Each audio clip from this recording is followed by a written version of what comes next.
giving birth to an endless expanding existence of time, space, and matter. Every day, new discoveries are unlocking the mysterious, the mind-blowing, the deadly secrets of a place we call the universe. If you thought Saturn was the only ringed planet, think again. All four of the giant planets orbiting the Sun have ring systems. Even Pluto might have rings. Flying a spacecraft through them would be deadly. These particles orbit Saturn at 15 times the speed of a rifle bullet. So to find them, ring hunters must push technology to the limit. It was a challenge. It was like taking a picture of a cat in a coal bin. From the outer reaches of the cosmos to a surprising ring system in our own backyard, this is the hunt for ringed planets.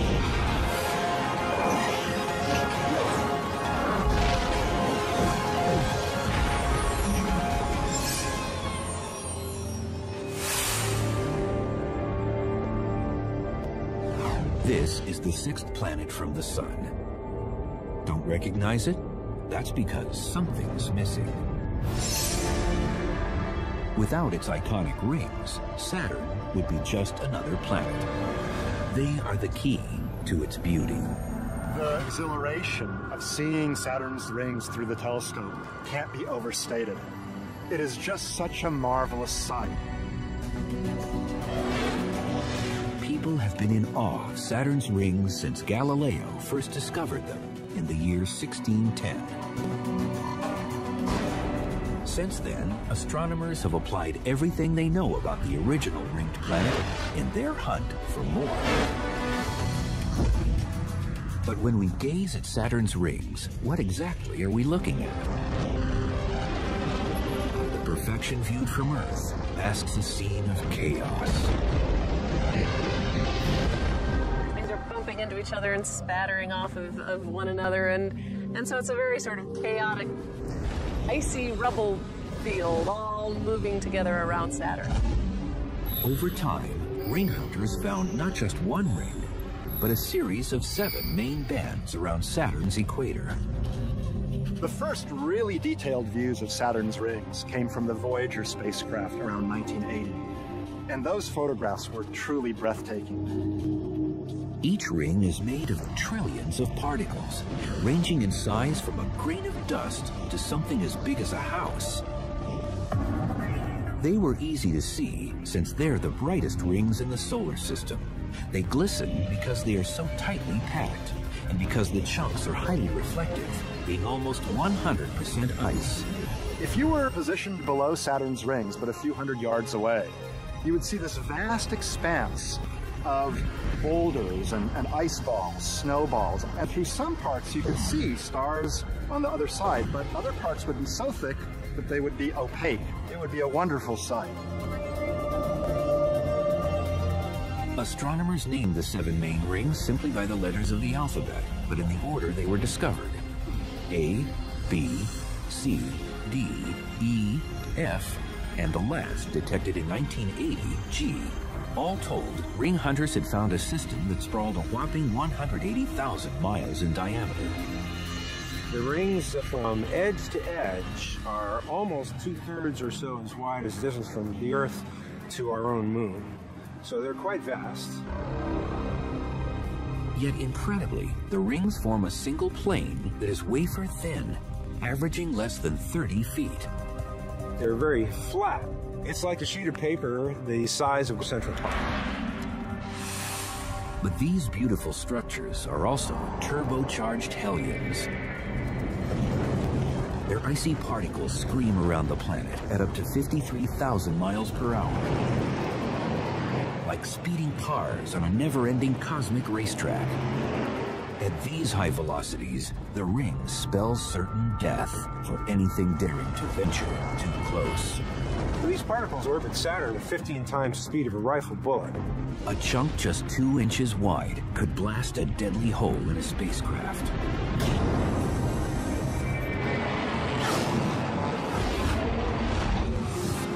The particles are like race cars at mind-bending speeds. Yet like these cars, each particle in the ring is moving at almost the same speed as the ones around it. But since their speeds and directions don't match exactly, and are sometimes changed by forces around them, the icy chunks relentlessly bump and jostle, just like race cars in the heat of competition. Most bumps are low impact and don't have much effect. But at times, a crash can send a particle hurtling into space.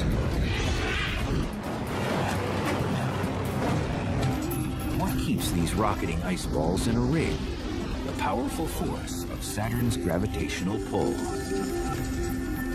If you suddenly took Saturn's gravity away, then the ring particles would go flying off in the directions that they were going at the moment that Saturn disappeared. Instead, the gravity of the planet and the velocity of the particles are in perfect balance, so that the particles are eternally falling or curving in towards the planet, but never getting any closer. But Saturn is not the only source of gravity. The particles in the rings have their own, and it is relentlessly trying to pull them into a cluster to form something larger, like a small moon. Every particle is attracted to every other particle, and the more massive ones have a bigger pull, and the closer you are, the more the pull is. But the gravity of the particles works against the gravity of Saturn. It's an eternal war. There's this constant battle, if you like, between the force of gravity trying to pull things together, gravity of the ring particles, and Saturn's gravity trying to tear them apart. Saturn's gravity pulls particles away from each other because of a universal law about the speed of objects in orbit. The closer you are to Saturn, the more quickly you need to move to stay in orbit. If you're not moving really fast, you'll fall into the planet. Particles of Saturn's innermost ring tear around at more than 30,000 miles per hour faster than those in the outermost ring. Even if one icy chunk is just a foot closer than another, there will be a tiny difference in speed. That difference is enough to prevent the particles from staying together. Even over very small distances, the inside particles are moving faster than the outside particles, stretching them out along these ring arcs. So you'll never get the rings coalescing back into a solid body. This perpetual battle of particles, grouping into small structures, being pulled away and regrouping, has maintained the rings for millions, possibly billions of years. They're sort of jostling each other and bumping into each other, feeling their own very, very weak gravity, continuously forming transient structures which come and go. The whole ring system is in a very nice balance. The balance of gravity holds the ring system in place, but it's the motion of spinning around the planet that creates their breathtaking form. We've come here to a pizzeria to show how the natural form for a very rapidly rotating object is a thin disc. So we're starting out with a piece of pizza dough that's not spinning and is pretty much a round lump. When the dough is thrown and is spun up, it naturally flattens out into quite a very thin disc-like shape. The centrifugal force from the spinning causes the dough to flatten out. For a similar reason, the rapid orbital motion of the particles in Saturn's rings, the spin, if you will, of Saturn's rings, allows it to form into a very stable, very long-lived, extremely thin disk. But if the rings are so stable, why did they disappear 2 years after the first ring hunter, Galileo, discovered them? In 1610, he made his first observation of the rings, which through his primitive telescope appeared as circles on either side of the planet. When he looked again in 1612, the circles were gone. Galileo was baffled, but the answer to this mystery is obvious to modern astronomers. Galileo didn't see these protrusions the second year because at that time, Saturn's rings were nearly edge-on to his line of sight, and so they were essentially invisible. An edge-on view occurs twice in the 30 years it takes Saturn to orbit the Sun. The angle at which the rings are seen is constantly changing because the planet itself tilts 27 degrees. So this is Saturn, and it's tilted 27 degrees, so it's facing me. I can see the rings from above. Saturn moves, so now it is here, and I could see the rings in profile as a straight thin line. Then it moves on the other side, and you can see the ring from down below. While Galileo's mystery was swiftly resolved by later ring hunters, one of the most fundamental questions about Saturn is hotly debated to this day. Where did the rings come from? It's the biggest conundrum in ring science, really, the origin of Saturn's rings. Two theories vie for dominance.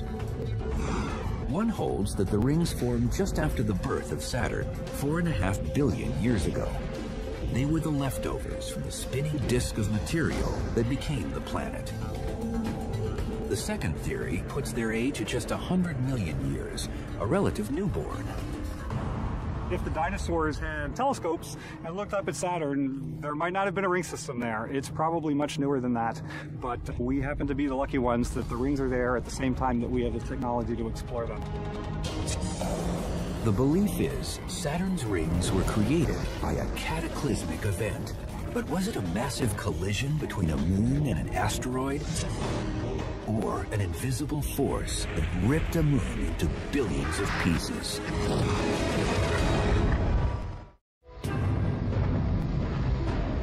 They are some of the most awe-inspiring structures in the solar system.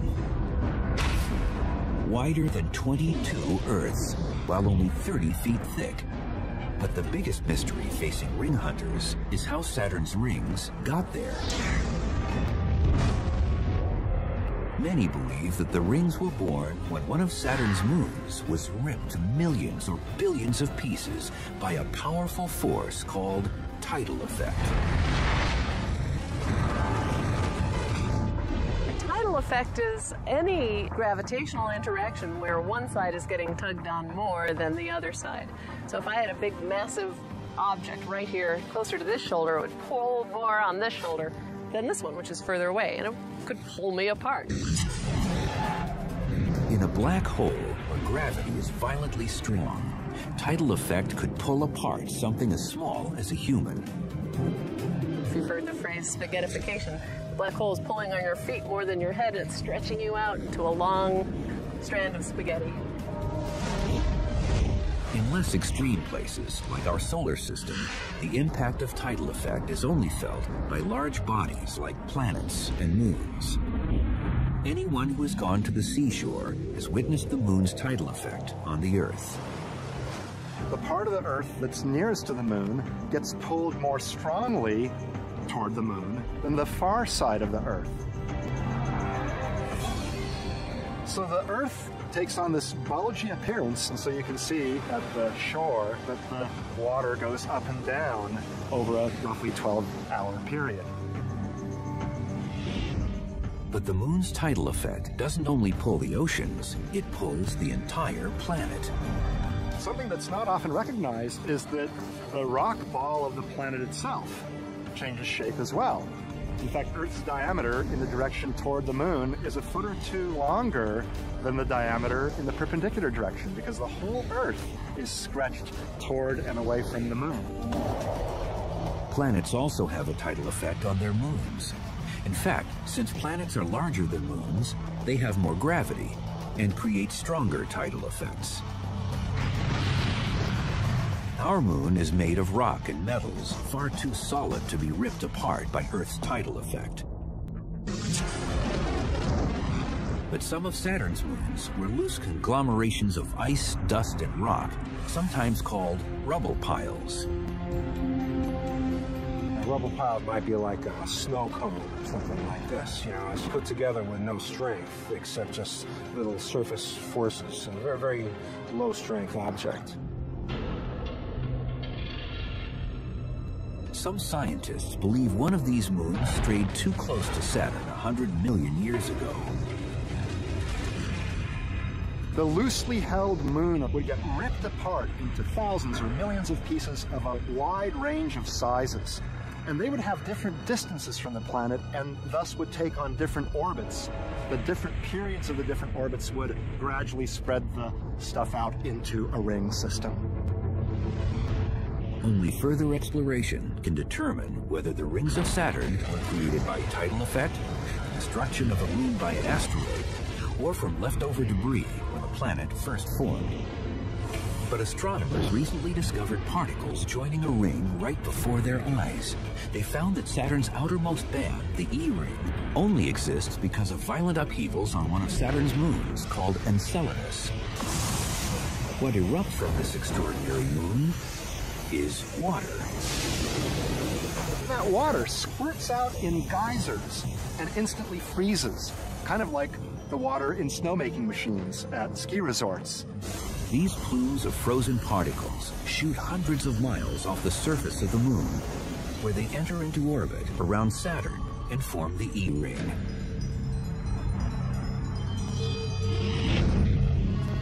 Besides the unexpected thrill of seeing material adding to one of Saturn's rings, astronomers discovered another surprise locked within the microscopic particles of the E ring.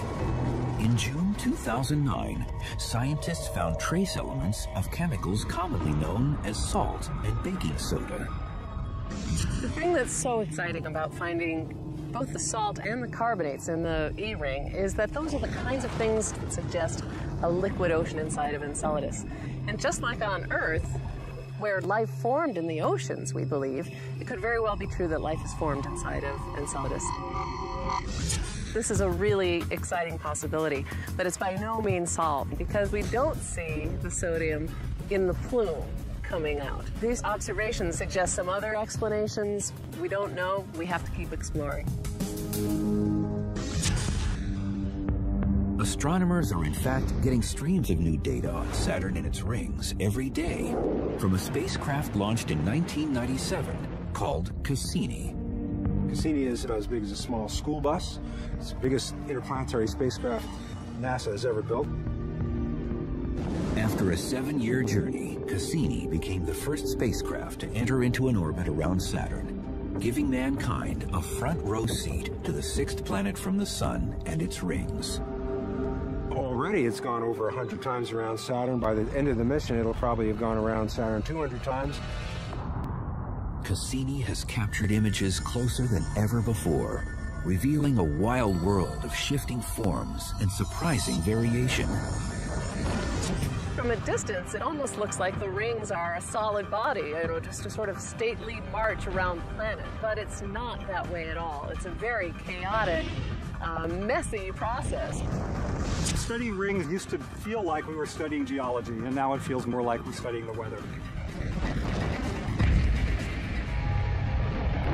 To the astonishment of astronomers, Cassini revealed particles in one ring forming a towering wave. First seen in 2009, the wave rose at the edge of a ring to the terrifying height of more than a mile. The rings themselves are very thin, only about 30 feet, so it's as though you were on a shallow lake, only 30 feet deep, and then a mile-high wave comes right at you. It's really remarkable. The cause of this planetary surf turned out to be the gravitational effects from a moon just 5 miles wide, named Daphnis. Because it's so close to one of Saturn's rings, the gravitational pull of this tiny moon is strong enough to create the gigantic waves. It shows how kind of powerful and remarkable these gravitational interactions are between the moons and the rings.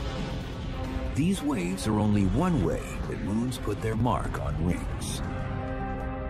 They also add to the shapes of the rings so that you get gaps and edges and very clear divisions between the rings.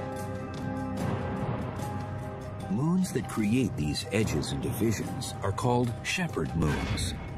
In Saturn's F ring, there's a moon on each side that actually herds the particles into the ring. These moons, Prometheus and Pandora, are in essence Saturn's cowboys. They work just like cowhands you'd find on a ranch. All right, let's go. All right, let's go get them.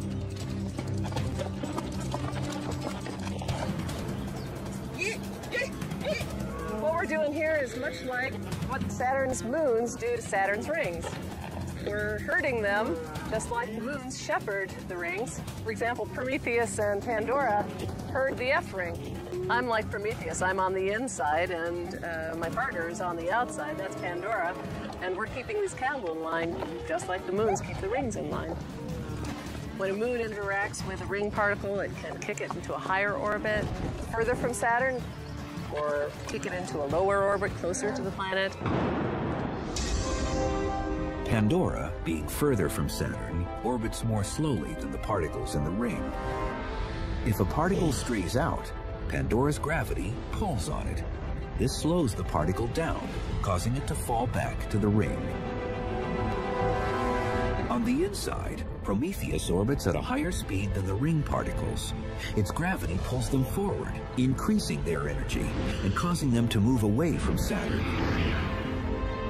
The overall effect is that the two moons confine the particles between them, creating a sharply defined ring. The moons play an enormous role, a very fundamental role in the way the rings look and how they got formed. The moons can shepherd the particles in the rings so that you get gaps and edges and very clear divisions between the rings. So the rings are completely dominated by the moons from the beginning to the end. The glittering bands of Saturn sparked a quest for more rings. Yet they were the only known rings for centuries.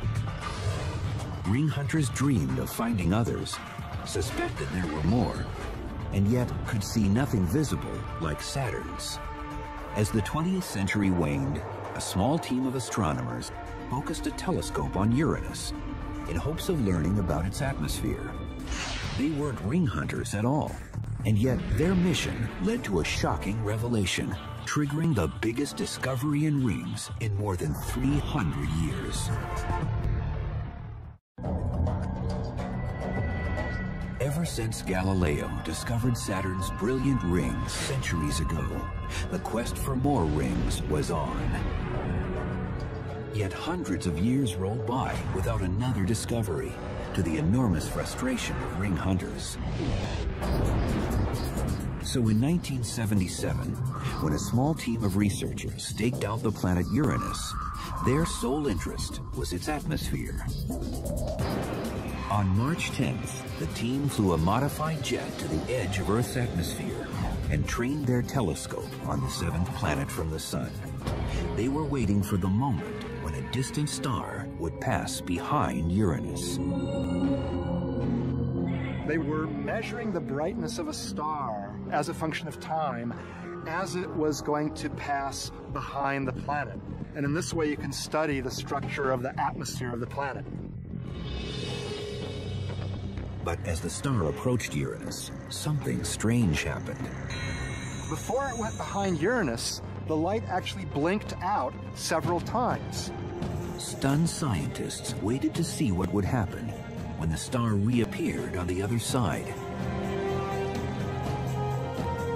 And then after emerging from behind Uranus, it blinked out several times as well. The team had discovered something completely unexpected. The dips on one side of the planet were perfectly symmetrical to those on the other. It meant they had found a second planet with rings.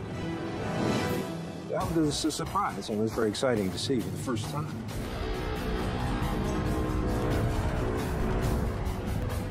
It was the first new ring system discovered in more than 350 years, and it would open the floodgates. Two more ring systems would soon be discovered, one on distant Neptune and one on the largest planet, Jupiter. So we now know that 4 planets in our solar system have rings. And in fact, all 4 of the giant planets orbiting the sun have ring systems. But if rings are common, why did it take astronomers so long to find the others? Because the rings of the other planets are quite different than Saturn's. It wasn't by accident that Saturn's rings were discovered back at the beginning of the 17th century, and no other ring system was found until near the end of the 20th century. Saturn's rings are broad, they're bright, they're spectacular. The other systems are much more subtle.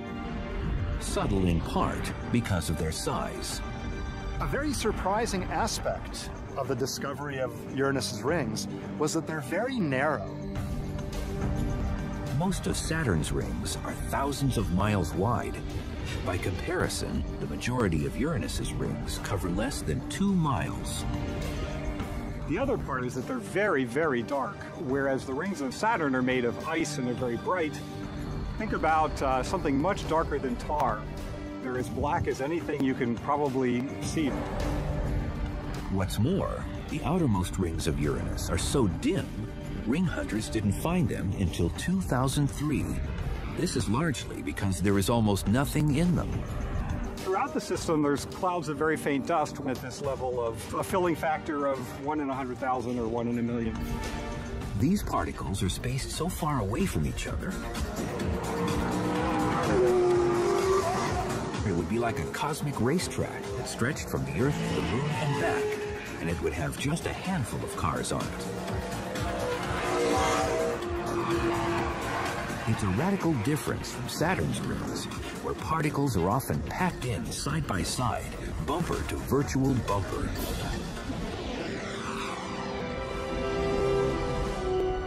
The outer rings of Uranus are extremely sparse, and they are not the faintest.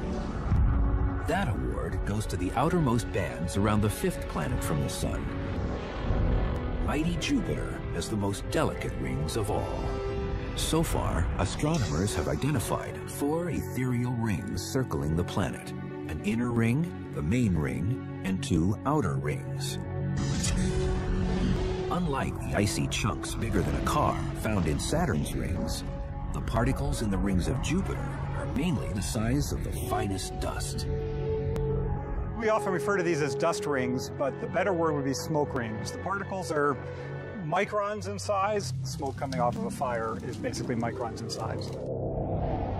The rings, like the planet, are mammoth, sprawling nearly 300,000 miles in diameter. Yet incredibly, if you squashed all the particles into a single ball, it would be no wider than a football field, and perhaps as small as the distance of a first down.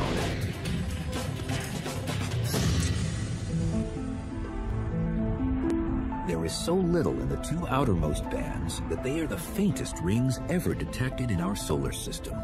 Almost invisible, they are called the Gossamer rings. You could actually sit inside the Gossamer ring of Jupiter and not even know it was there. I mean, maybe you'd hear an occasional ping on your spacesuit as a dust particle came by, but you would not see anything. As impossibly faint as the bands of Jupiter are, it was the search for rings around Neptune that proved the most challenging for ring hunters.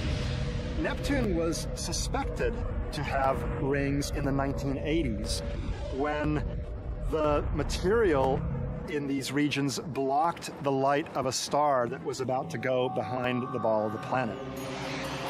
Using the same technique that had detected the rings of Uranus, astronomers tried some 50 times to find the rings of Neptune. The results were maddeningly inconclusive. Exasperated scientists proposed a radical explanation. Said starlight was occasionally blocked. Perhaps there were strange rings around Neptune that only partially encircled the planet. We didn't think that they were complete rings because the blocking of light on either side of the planet was not symmetrical the way it was for the rings of Uranus. Could it be that Neptune had some bizarre and mutant ring system? Ring hunters had never been so determined to solve the mystery, and they had no way to anticipate how bizarre that solution would be.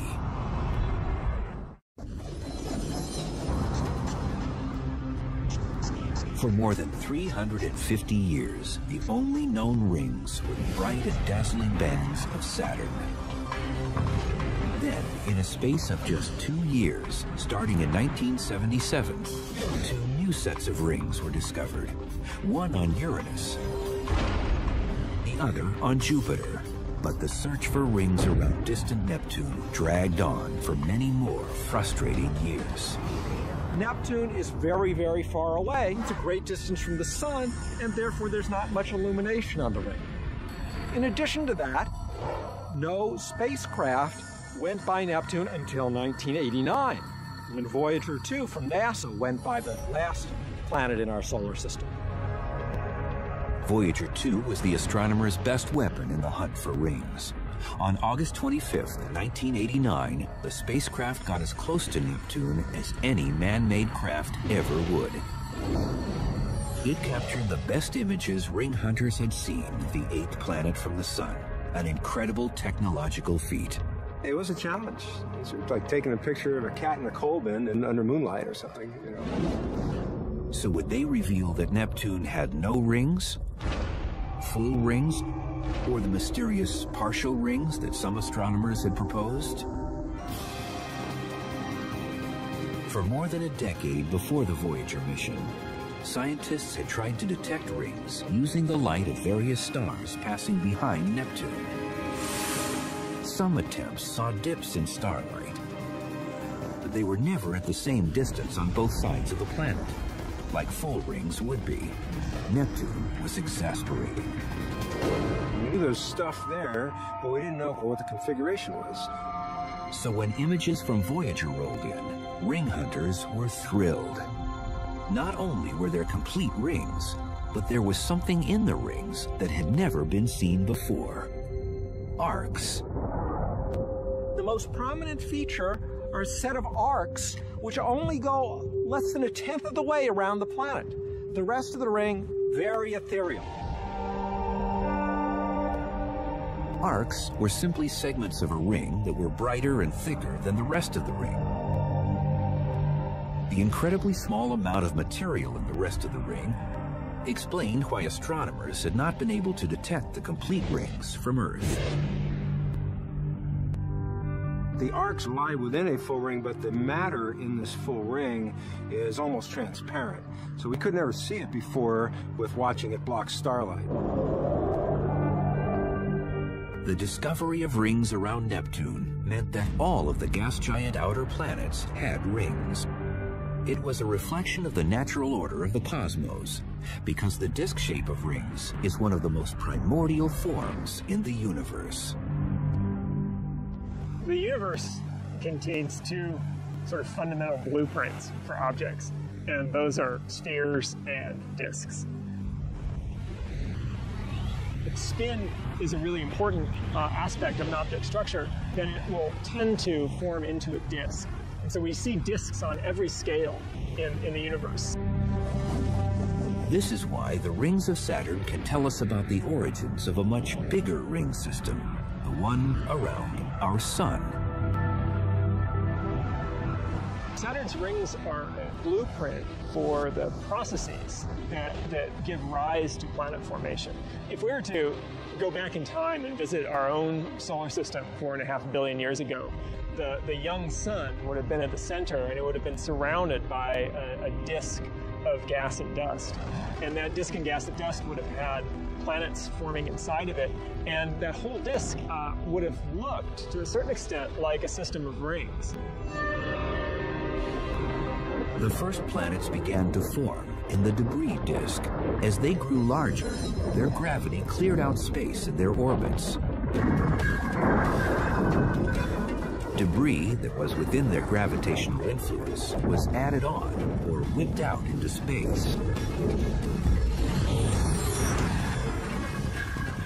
This is exactly what happened in our own solar system when Jupiter formed, because Jupiter was massive enough to clear a gap in our own disk. In time, the other planets in our solar system formed and cleared out their own orbits, leaving just two spaces for debris, the asteroid belt and the Kuiper belt. Together, they create what amounts to a vast set of rings around the sun. As a blueprint of our solar system, rings help us understand our own beginnings. Yet ring hunters have long wanted to pursue one of the biggest prizes of all, ringed planets in other solar systems. We already know of many planets that have masses similar to Saturn and composition similar to Saturn, and it's a good bet that not all of them, but some of them have spectacular ring systems. They now believe they'll discover the first ringed planet from another solar system very soon, with the help of one of the world's most powerful telescopes, Kepler. Kepler is able to track about 100,000 stars at a time. It was designed to measure the tiniest changes in starlight, so that it could detect distant planets that pass in front of a star. When that happens, the planet blocks out a little bit of the star's light, and Kepler can detect that dip. If a ringed planet goes in front of a star, then the rings also block out the star's light, and that signal can be measured by Kepler as well. While Kepler gazes deep into the universe, astronomers are also hunting for a new ring within our own solar system. 3, 2, 1, 0. In 2006, a mission called New Horizons roared off the launch pad.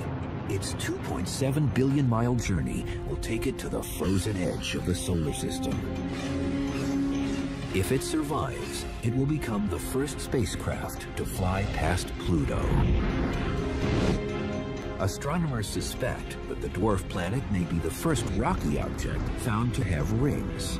Yet there is another ringed planet in our solar system. Its ring is on a collision course with disaster, which could lead to chaos on Earth.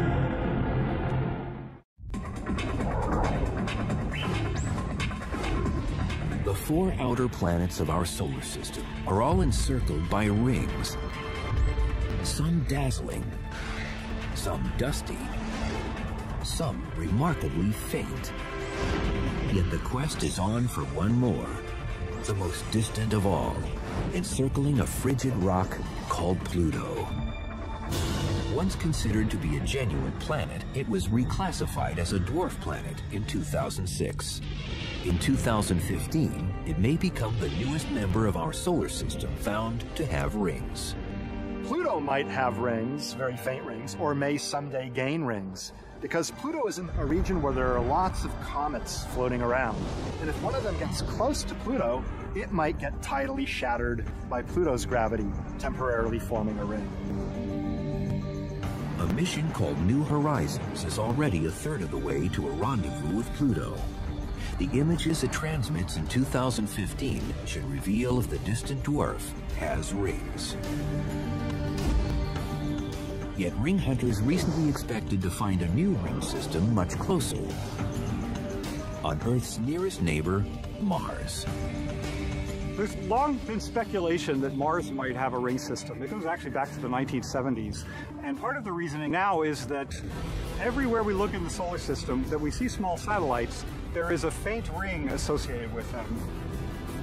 2 small satellites, or moons, orbit Mars. Though each is less than 20 miles wide, astronomers believed enough dust came off these moons to form a faint ring. They must be producing clouds of dust. We know that for certain. And the only question is, when and how does that form into a ring? Yet when they trained the powerful Hubble telescope on Mars in the 21st century, they saw nothing. We've looked twice now and we have not seen anything. So we're beginning to get a little bit puzzled as to why there are no rings of Mars. The Earth itself once had a ring. Giant chunks of red-hot rock whizzed around the planet for at least a few years, and then vanished. How could that have been? 4.5 billion years ago, when the Earth had just formed, a giant body the size of Mars smashed into our planet. And that formed a temporary ring that was even more spectacular than Saturn's is today, in the sense that it was not just a big, thick ring, very massive, but it was glowing red hot. As the molten rock cooled, some was thrown back to Earth and some flew out into space. The rest of the material condensed into a sphere that became our moon. But Earthlings don't need to feel left out. Our home planet has a new ring, and this one is just 50 years old. It's not made of dust or icy rock, but metals and silicon. It's a ring of satellites. The Earth has built itself a highly technologically complicated ring of satellites that will last for millions of years. Comprised of some 400 satellites, it's the only known ring created by life in the universe. It hovers 22,000 miles above the Earth's equator in a geosynchronous orbit, where their speed will hold them in exactly the same spot over the planet indefinitely. The geosynchronous satellites are this very special sort of subcategory of satellites, and they form a true ring around the Earth. And it's a ring in the sense that they are orbiting particles that are continuously falling around the Earth, much the same way as Saturn's ring is gravel-like icy particles that are all falling around Saturn. Earth's ring is a critical component to human communications, but it's heading for disaster. And what we know in ring studies is that if you put enough things in one place and they're going to start colliding. In fact, in February of 2009, two satellites in a low Earth orbit did collide. The crash sent shockwaves through governments and the scientific community around the world. We had two large satellites and they collided, they blew themselves to smithereens, and we now have maybe 10,000 objects all in orbit around the Earth. Each of those is a bullet, and each of those is moving perhaps at 10 miles per second, and any one of those has the capacity to take out another satellite should another collision occur. Each new satellite in the geosynchronous orbit is like adding a race car to the track. Every one increases the danger of a collision. If two collide, the flying debris could destroy the entire ring, throwing communications on Earth into chaos.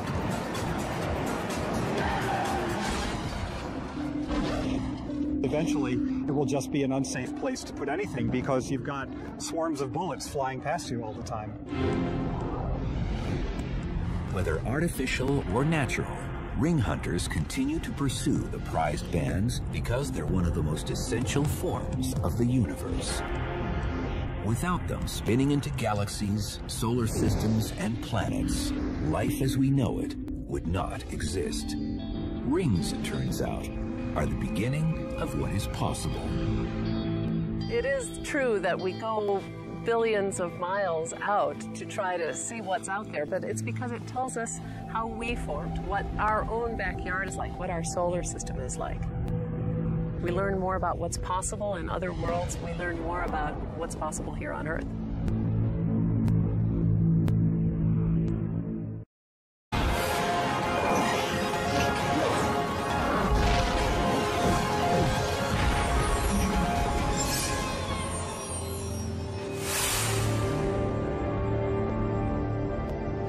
This is the sixth planet from the Sun. Don't recognize it? That's because something's missing. Without its iconic rings, Saturn would be just another planet. They are the key to its beauty. The exhilaration of seeing Saturn's rings through the telescope can't be overstated. It is just such a marvelous sight. People have been in awe of Saturn's rings since Galileo first discovered them in the year 1610. Since then, astronomers have applied everything they know about the original ringed planet in their hunt for more. But when we gaze at Saturn's rings, what exactly are we looking at? The perfection viewed from Earth masks a scene of chaos.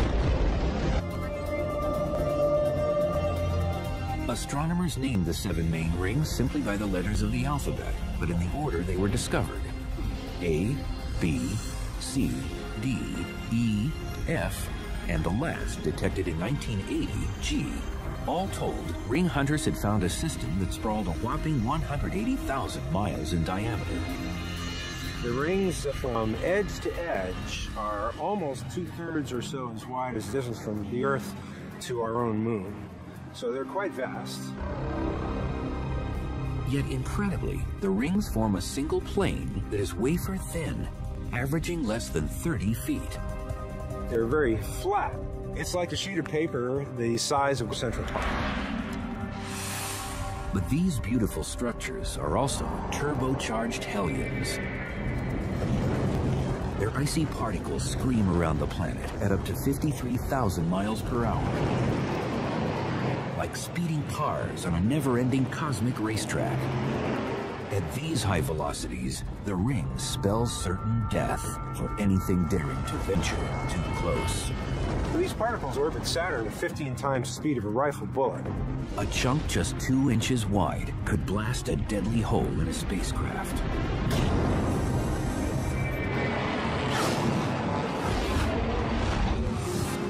The particles are like race cars at mind-bending speeds.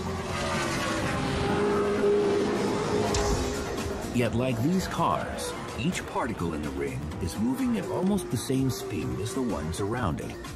But since their speeds and directions don't match exactly, and are sometimes changed by forces around them, the icy chunks relentlessly bump and jostle. Just like race cars in the heat of competition. Most bumps are low impact and don't have much effect. But at times, a crash can send a particle hurtling into space. What keeps these rocketing ice balls in a ring? The powerful force of Saturn's gravitational pull. If you suddenly